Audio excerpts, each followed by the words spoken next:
కాంగ్రెస్ ప్రభుత్వ తీరుపై తీవ్ర స్థాయిలో మండిపడ్డారు దుబ్బాక ఎమ్మెల్యే కొత్త ప్రభాకర్ రెడ్డి. కాంగ్రెస్ ప్రజాపాలనలో అభివృద్ధి కుంటుపడిందన్నారు.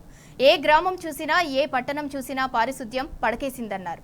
పారిశుద్ధ్యం సరిగ్గా లేక గ్రామాల్లో విషజ్వరాలు విజృంభిస్తున్నాయన్నారు. ఈ విషయాన్ని ప్రభుత్వం అసలు పట్టించుకోవటం లేదని మండిపడ్డారు. దుబ్బాక ఎమ్మెల్యే క్యాంపు కార్యాలయంలో 400 మందికి సీఎంఆర్ఎఫ్ చెక్కులను కొత్త ప్రభాకర్ రెడ్డి అందజేశారు. ప్రజాప్రతినిధులకు ఈరోజు సీఎం రిలీఫ్ ఫండ్ సంబంధించిన చెక్కు లబ్ధిదారులకు అందరికీ పేరు పేరున నమస్కారాలు. దాదాపు ఒక 400 మందికి 70 లక్షల బడ్జెట్ తోటి ఈరోజు చెక్కులు ఇచ్చే కార్యక్రమాన్ని ఈరోజు నిర్వహించుకుంటున్నాం.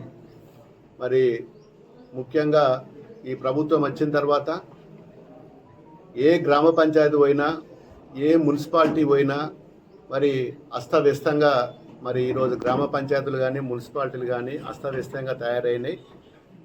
పారిశుద్ధ్యంలో సంబంధించిన ఎక్కడ కూడా పారిశుద్ధ్యం లేదు. గ్రామాలలో పోతే డెంగ్యూ జ్వరాలు, మలేరియా ఇలాంటి రుగ్మతలతోటి హాస్పిటల్ అన్నీ కూడా కిటకిటలాడుతున్నాయి.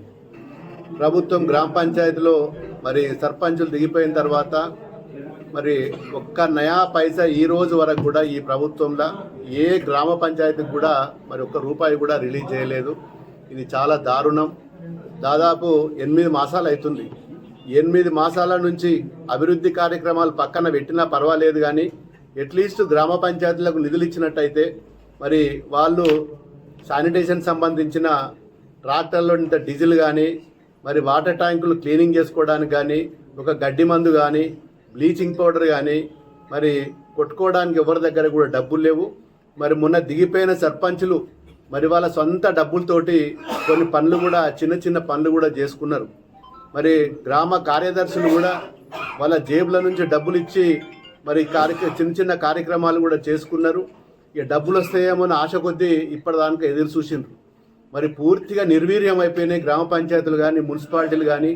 ఎక్కడ చెత్త అక్కడ, ఏ గ్రామం పోయినా కుక్కల బెడద, హాస్టల్లోకి పోతేనేమో ఎలకల బెడద.